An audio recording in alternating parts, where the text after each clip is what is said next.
ఎప్పటికైనా సొంతం. రాదురా ఏ విజయం నీ కోసం నా కోసం, ఎటుపోదురా నువ్వు చేసిన కష్టం ఎప్పటికైనా సొంతం.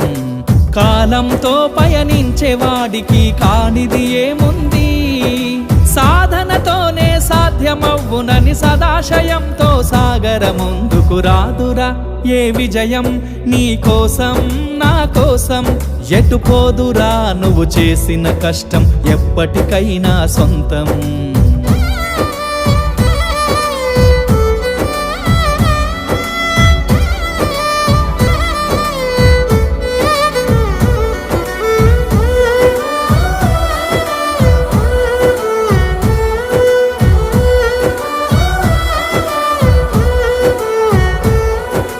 ఆకాశంలో అలలాగా పోయే ఆ పక్షులనే చూడు, అనుకున్న